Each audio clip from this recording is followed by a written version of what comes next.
Assalamualaikum warahmatullahi wabarakatuh. Halo anak-anak mahasiswa sekalian, bertemu lagi dengan Bu Rahma.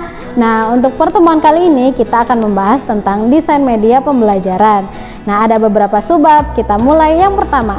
Yang pertama yakni prinsip dasar mendesain multimedia pembelajaran, di mana Meyer tahun 2009 menyatakan terdapat 7 prinsip dasar dalam mendesain multimedia. Di antaranya yang pertama prinsip multimedia, di mana di dalam multimedia harus terdapat gambar atau kata-kata yang bisa mempermudah siswa dalam memahami konsep ataupun materi yang disampaikan.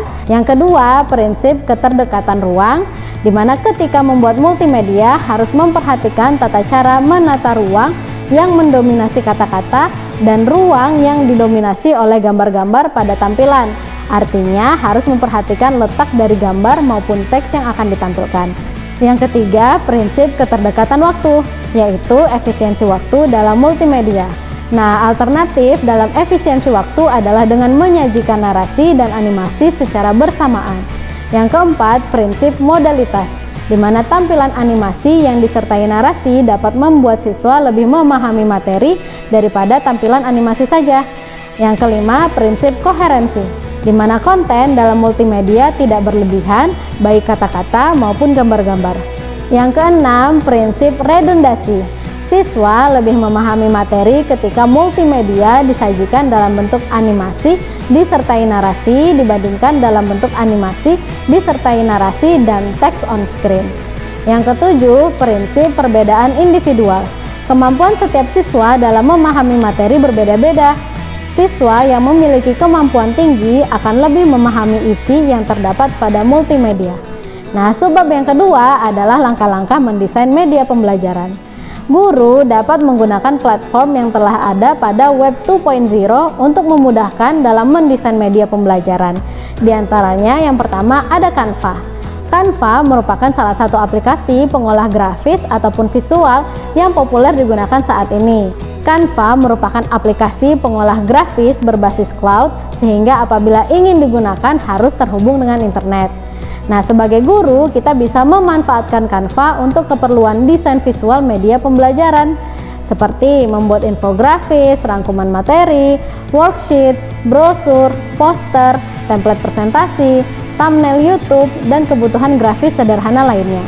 Yang kedua, Powtoon. Powtoon merupakan aplikasi presentasi dan video animasi interaktif. Guru bisa menggunakan aplikasi ini untuk kebutuhan media pembelajaran seperti presentasi, video animasi, infografis bergerak, dan lainnya. Dengan menggunakan Powtoon, penjelasan konsep materi guru bisa lebih jelas dan bisa mengatasi keterbatasan ruang, waktu, dan juga indera. Nah, setelah mengedit, guru bisa langsung mempublikasikan ke YouTube, Facebook, dan lainnya. Guru juga bisa menyimpan atau mengekspor dalam beberapa format lainnya seperti MP4, PDF, dan PPT. Guru juga bisa menggunakan Powtoon langsung dari web powtoon.com atau melalui aplikasi mobilenya. Yang ketiga ada Prezi. Prezi merupakan aplikasi atau software untuk membuat dan mengelola presentasi secara online. Prezi memiliki kemiripan dengan aplikasi PowerPoint maupun Google Slide. Salah satu fitur utama yang dimiliki Prezi yaitu menggunakan Zooming User Interface atau ZUI yang memungkinkan guru untuk memperbesar dan memperkecil tampilan media presentasi secara fleksibel dan dinamis. Guru juga memiliki pilihan untuk membuat presentasi dengan model linear. Model linear memiliki karakteristik slide yang berurutan. Yang keempat, Sparkle Video Scribe. Sparkle Video Scribe merupakan software presentasi video whiteboard dengan menggunakan animasi tulisan tangan dan latar belakang seperti papan tulis. Sparkle mampu menjadi alat pengembang media pembelajaran yang interaktif karena memiliki kombinasi animasi dan template yang menarik. Guru bisa menggunakan software ini secara online melalui videoscribe.com ataupun secara offline. Untuk penggunaan secara gratis, guru diberi waktu percobaan selama 30 hari. Dan setelah itu diharuskan menggunakan versi berbayar. Terdapat banyak aset animasi, gambar, ikon, dan efek yang bisa membantu mempercantik dan memperjelas informasi oleh guru. Yang kelima ada Lektora. Lektora merupakan software dan tool pengembangan e-learning. Lektora bisa digunakan untuk berbagai kebutuhan pembelajaran, terkhusus untuk membuat presentasi, kuis, bahkan game pembelajaran berbasis flash. Nah, guru bisa mempersiapkan video gambar, game, soal-soal evaluasi, lembar tes, dan lainnya secara mudah. Dengan diberlakukannya pembelajaran jarak jauh, menuntut guru untuk terus berinovasi dalam memberikan materi pelajaran. Nah, di sini kreativitas seorang guru diutamakan agar dalam melaksanakan kegiatan pembelajaran daring dapat berjalan lebih efektif. Dalam menerima materi pembelajaran, karakteristik masing-masing siswa berbeda disesuaikan dengan gaya belajar yang dimilikinya. Dengan membuat media pembelajaran sesuai dengan gaya belajar yang dimiliki oleh siswa, maka secara langsung kita dapat mempermudah siswa dalam memahami materi pelajaran yang kita berikan, sehingga siswa dapat mengikuti pembelajaran daring dengan baik, serta dapat meningkatkan prestasi belajarnya. Sebab yang ketiga adalah membuat storyboard media pembelajaran. Menurut Jubilee Enterprise 2010 dikatakan bahwa secara sederhana storyboard adalah papan cerita. Namun dalam arti yang luas, storyboard adalah rangkaian sketsa gambar yang digunakan untuk menggambarkan alur cerita.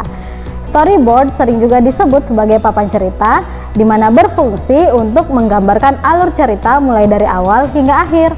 Selain itu, storyboard juga berfungsi untuk merencanakan proses pengambilan gambar agar lebih terstruktur. Storyboard berfungsi sebagai pedoman, mulai dari proses produksi hingga proses pengeditan, sehingga prosesnya lebih mudah dan hasilnya lebih sesuai. Storyboard berperan besar dalam pembuatan audiovisual seperti video, animasi, ataupun film. Nah, manfaat storyboard mengutip dari Elemental Media, storyboard memiliki 3 manfaat utama. Yang pertama adalah mengorganisir proses pengambilan gambar. Storyboard mempermudah proses pengambilan gambar agar lebih efektif dan efisien. Selain itu, adanya storyboard juga membantu penentuan pengambilan angle gambar dan mengetahui bagan selanjutnya. Yang kedua, memudahkan dalam membuat dan memahami alur cerita. Storyboard berisikan sketsa gambar berurutan sesuai naskah, sehingga mempermudah proses pembuatan pemahaman alur ceritanya. Sehingga seluruh orang memiliki persepsi yang sama dan proses pengambilan gambar sesuai dengan yang diinginkan. Yang ketiga, dapat mengetahui kesalahan pada bagian awal. Pembuatan storyboard bisa memudahkan orang dalam mencari tahu kesalahan pada teks narasi, penggunaan media, dan detail lainnya dalam storyboard. Hal ini juga menghemat waktu, biaya, dan tenaga. Nah, sekarang gimana cara kita membuat storyboard? Nah, menurut Ajar dalam bukunya dikatakan bahwa terdapat 5 cara pembuatan storyboard, yakni yang pertama menentukan tema. Tema harus ditentukan terlebih dahulu sebelum membuat storyboard. Tema ini berpengaruh pada naskah, sketsa gambar, penggunaan media, dan lain-lain. Yang kedua, membuat naskah. Setelah tema ditentukan, naskah harus dibuat secara rinci. Misalnya, teks dialog, keterangan, dan hal lainnya yang berkaitan dengan pembuatan video, film, atau animasi. Yang ketiga, tentukan poin penting. Nah, poin penting ini berkaitan dengan naskah dan tema yang telah ditentukan sebelumnya. Biasanya, poin penting ini berisikan ide atau konsep yang nantinya akan dibuat menjadi storyboard. Yang keempat, tentukan gambaran sketsa kasar dalam alur cerita storyboard. Setelah 3 hal tadi dibuat, gambaran sketsa kasar bisa disusun. Pembuatan ini disertai dengan penjelasan atau keterangan tentang pembuatan audio visual.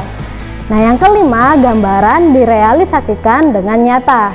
Nah, setelah sketsa kasar selesai dibuat, storyboard dapat dibuat dalam bentuk yang lebih rapi dan jelas. Misalnya dengan menggunakan aplikasi khusus atau lain sebagainya. Storyboard setidaknya harus mencantumkan sketsa gambarnya, teks, narasi, dan audio atau visual yang diperlukan. Nah, sekian dulu materi kita pada pertemuan ini. Jangan lupa, tugas Ananda pada pertemuan ini adalah membuat storyboard berdasarkan hasil analisis yang sudah Ananda lakukan, dan desainlah storyboard sesuai dengan media yang akan Ananda kembangkan. Nah, kita ketemu lagi di pertemuan selanjutnya dengan materi selanjutnya. Sampai jumpa lagi.